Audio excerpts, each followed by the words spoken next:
कहानी शुरू होती है और हम एक कॉलेज का सीन देखते हैं। वहां पर हम देखते हैं राका रंगीला को, जो कि एक बूढ़ी औरत को अपना चुसवा रहा होता है। लेकिन तभी बाहर एक भोसड़ी वाला जोर जोर से चिल्लाने लगता है कि एक लड़का कॉलेज की छत से कूदने वाला है। अब देखते ही देखते वहां पर पुलिस वाले, एम्बुलेंस, फायर ब्रिगेड सभी पहुंच जाते हैं और उस लड़के को नीचे उतरने के लिए कहते हैं। लेकिन वो लड़का नीचे उतरने से मना कर देता है और कहता है कि मैं सुबह से हिला रहा हूँ, लेकिन मेरे लोड़े में से कुछ नहीं निकल रहा। अब बिना मुट्ठ मारे जिंदगी जीने से बढ़िया है कि मैं मर ही जाऊं। इसके बाद वो कूदने ही वाला होता है, लेकिन तभी वहां पर राका रंगीला भी पहुंच जाता है, जो कि पूरी तरह नंगा था। वो कहता है कि हमारी जिंदगी में कई बार ऐसा होता है कि जो हम करना चाहते हैं वो हो नहीं पाता। अब तुम ही देख लो, तुम सुबह से मुट्ठ मार रहे हो लेकिन तुम्हारा निकल नहीं रहा। लेकिन इससे तुम्हें निराश नहीं होना चाहिए, तुम रोज ट्राई करते रहो और फिर देखना एक ना एक दिन तुम्हारा जरूर निकलेगा।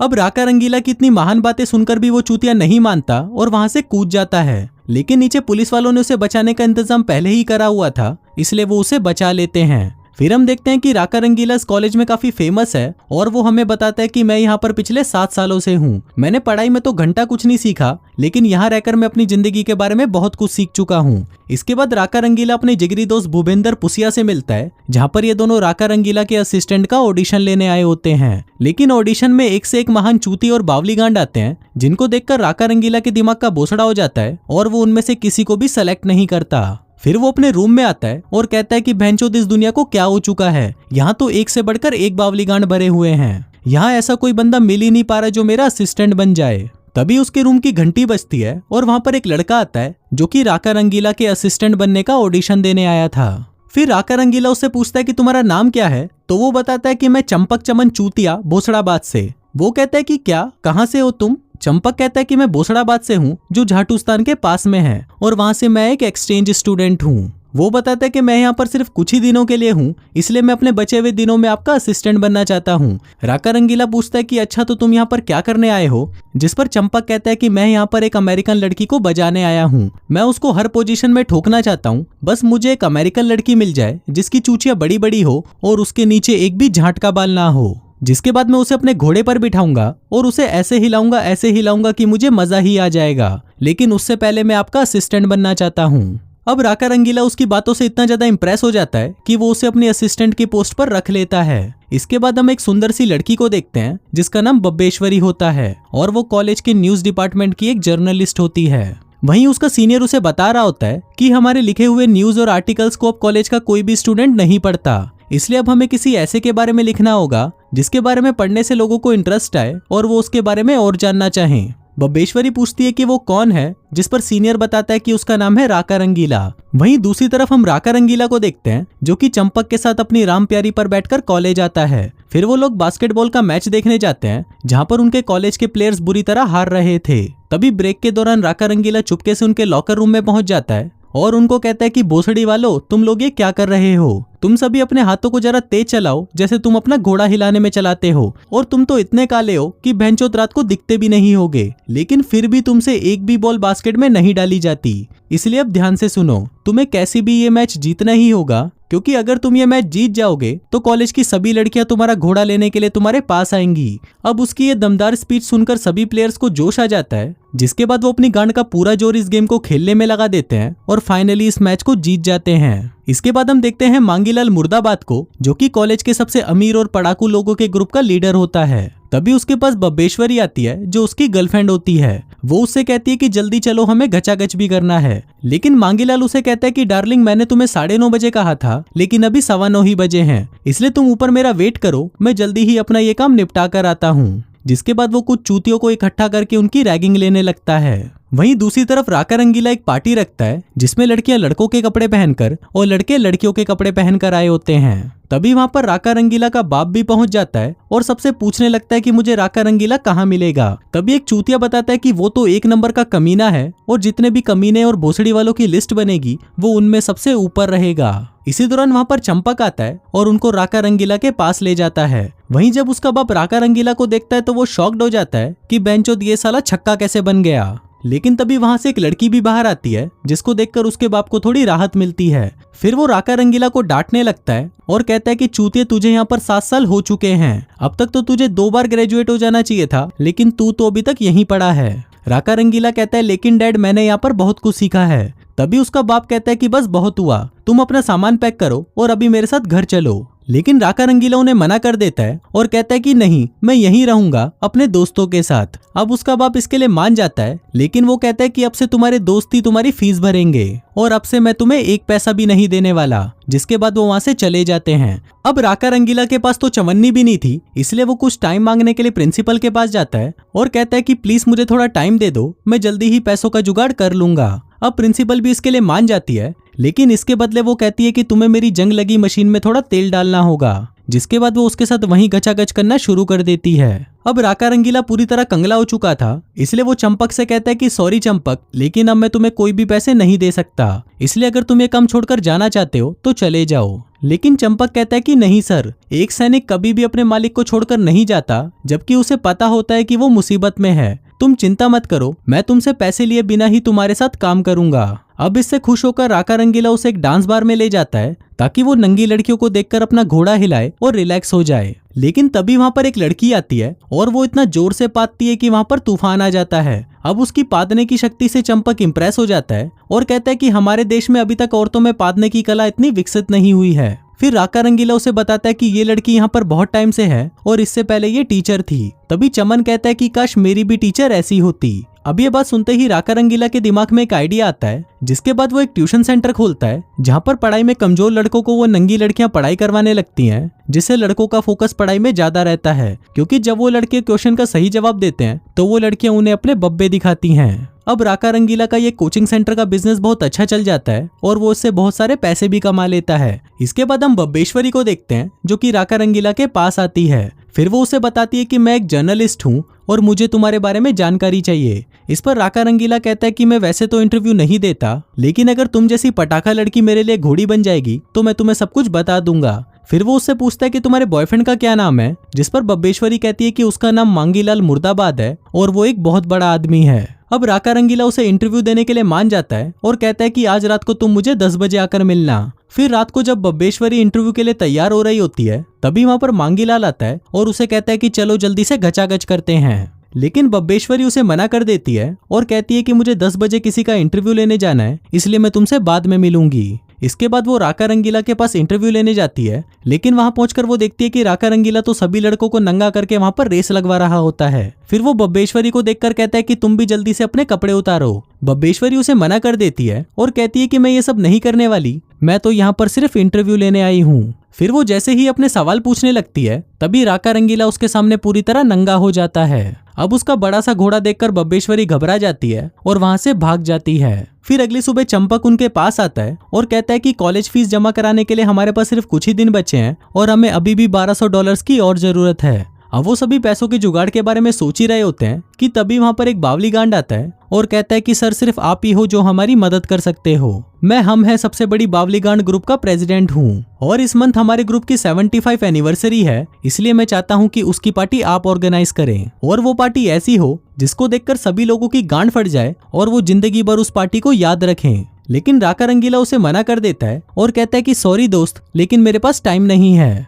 लेकिन तभी वो बावली गांड अपनी जेब से नोटों की गड्डी निकालता है और कहता है कि बताओ क्या कीमत है आपके टाइम की। अब उन नोटों की गड्डी को देखकर राका रंगीला की आंखों में चमक आ जाती है और वो इसके लिए मान जाता है। फिर एनिवर्सरी वाले दिन राका रंगीला एक खतरनाक पार्टी ऑर्गेनाइज करता है और बताता है कि मेरे अंदर एक बहुत बड़ा टैलेंट है कि मैं बहुत अच्छी पार्टीज ऑर्गेनाइज कर सकता हूँ। अब राका रंगीला ने पार्टी तो शानदार रख दी थी, लेकिन तभी वो देखता है कि हम है सबसे बड़ी बावली गांड ग्रुप के सदस्य उस पार्टी को एंजॉय नहीं कर रहे थे। फिर वो उन लोगों के पास जाता है और कहता है कि भोसड़ी वालों, तुम लोग यहाँ पर अपनी गांड मरवा रहे हो और वहाँ पर इतनी सुंदर सुंदर लड़कियां किसी और के घोड़ों के साथ खेल रही है। जिसके बाद वो वहाँ पर 2 लड़कियों को बुलाता है और कहता है कि इन दोनों के बब्बे बहुत बड़े बड़े हैं और इनको ऐसे लड़के चाहिए जिनके घोड़े भी बड़े बड़े हों।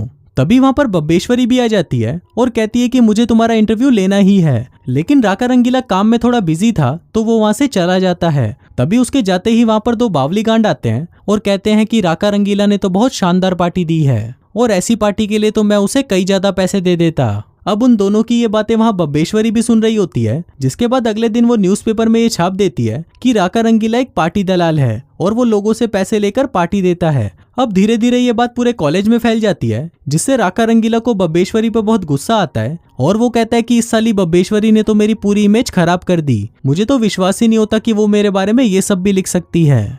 लेकिन कुछ ही देर बाद वो देखता है कि उसकी इस खबर से उन लोगों को लगातार कॉल्स आने लगते हैं जो उन्हें मुंह मांगी कीमत देने को तैयार थे अपने यहाँ पर पार्टी करवाने के लिए। फिर चमन उसे बताता है कि इस लड़की की वजह से ही पूरा कॉलेज सिर्फ तुमसे ही पार्टी करवाना चाहता है, जिसका मतलब अब तुम्हारे पास पैसों की बाढ़ आने वाली है। अब ये सुनकर राका रंगीला खुश हो जाता है और वो बब्बेश्वरी को इंटरव्यू देने के लिए मान जाता है। वो कहता है कि कल रात एक फंक्शन है, अगर तुम वहां पर आ जाती हो तो मैं तुम्हें इंटरव्यू दे दूंगा। फिर इसके बाद हम देखते हैं कि राका रंगीला एक से बढ़कर एक खतरनाक पार्टीज देने लगता है, जिससे उसके पास इतना पैसा आ जाता है कि वो अगले 3 साल तक भी यहाँ पर आराम से रह सकता है। तभी वहां पर भूपेंद्र पुसिया आता है जो कि एक ट्यूब से गांजा मारने की कोशिश कर रहा था। तभी चमन उसे देख लेता है और उसे कहता है कि तुम्हें ये कहाँ से मिला।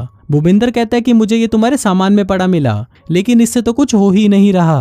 तभी चमन कहता है कि अबे चूतिया, ये गांजा मारने के लिए नहीं है, बल्कि इसमें तो मैं मुट्ठ मारता हूँ। वहीं दूसरी तरफ हम बब्बेश्वरी और मांगीलाल को देखते हैं जो कि घचाघच मचा रहे होते हैं, लेकिन मांगीलाल का 10 सेकंड में ही शीघ्र पतन हो जाता है, जिससे वो बब्बेश्वरी को संतुष्ट नहीं कर पाता। फिर जब वो उठकर वहां से जाने लगता है तो उसकी छोटी लुल्ली देखकर बब्बेश्वरी की हंसी छूट जाती है। फिर उसी रात जब राका रंगीला एक पार्टी में था तो उसे बब्बेश्वरी की चिट्ठी मिलती है जो उसे आज रात अपने घर पर डिनर के लिए इनवाइट करती है।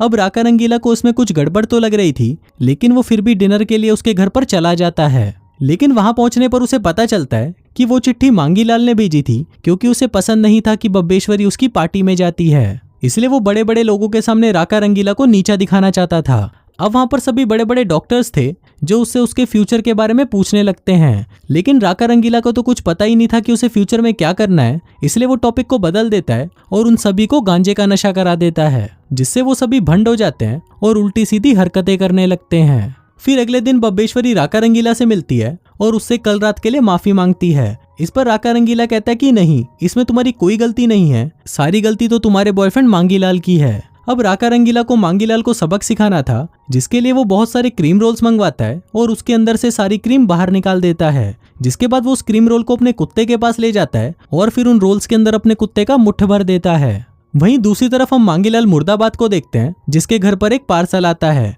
जिसके अंदर वही मुट्ठ वाले क्रीम रोल्स थे जो कि राका रंगीला ने उसके लिए भेजे थे।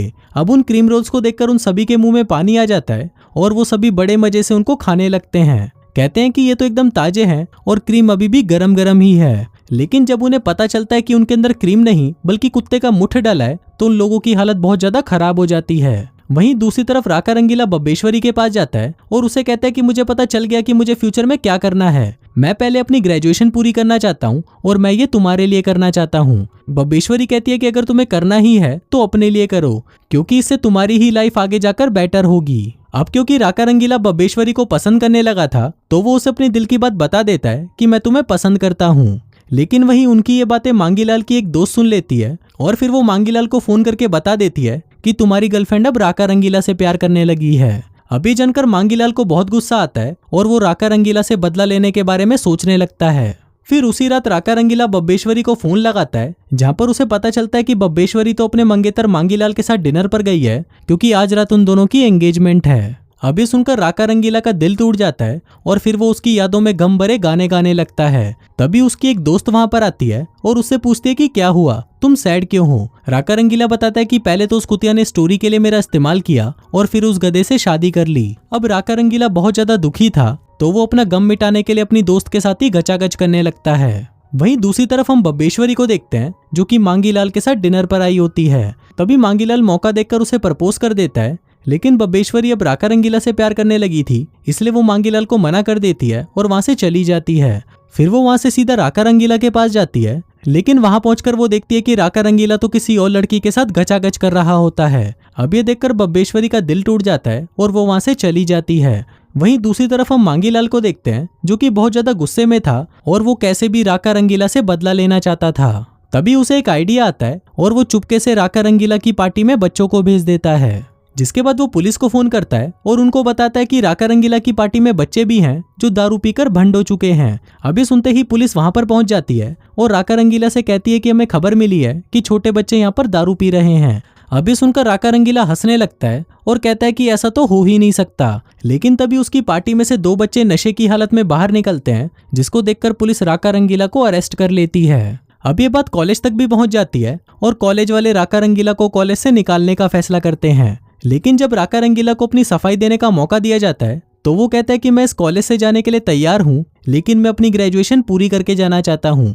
इसलिए प्लीज़ मुझे कुछ महीनों का टाइम दे दीजिए ताकि मैं अपने फाइनल एग्जाम देकर अपनी ग्रेजुएशन पूरी कर लूँ। अब कॉलेज के टीचर भी उसकी ये बात मान लेते हैं और वो उसे अपनी ग्रेजुएशन पूरी करने का एक मौका दे देते हैं। वहीं बब्बेश्वरी को भी पता चल जाता है कि राका रंगीला को मांगीलाल ने ही फंसाया है, इसलिए वो मांगीलाल से बदला लेने के लिए उसे जमाल गोटा पिला देती है, जिससे होता यह है कि मांगीलाल के पेट की माँ बहन हो जाती है, जिससे वो अपने फाइनल के एग्जाम नहीं दे पाता और एक मीटिंग के दौरान तो वो सभी के सामने ही टट्टी करने लग जाता है। वहीं हम राका रंगीला को देखते हैं जो अब मन लगाकर पढ़ाई करता है और अपने फाइनल एग्जाम देकर अपनी ग्रेजुएशन पूरी कर लेता है। फिर फिल्म के लास्ट सीन में हम देखते हैं कि राका रंगीला एक आखिरी कॉलेज पार्टी रखता है जहां पर उसके डैड भी आते हैं, क्योंकि उन्हें भी पता चल चुका था कि राका रंगीला ने अपनी ग्रेजुएशन पूरी कर ली है। वो उसे कहते हैं कि मुझे तुम पर नाज है कि तुमने अपनी मेहनत से अपनी पढ़ाई पूरी की, जिसके बाद उन दोनों में सब कुछ ठीक हो जाता है। वहीं हम चंपक को भी देखते हैं जो कि अमेरिकन लड़की को तो बजा नहीं पाया, लेकिन वहां पर उसे एक इंडियन लड़की मिल गई थी जिसके साथ वो आज रात को घचाघच करेगा।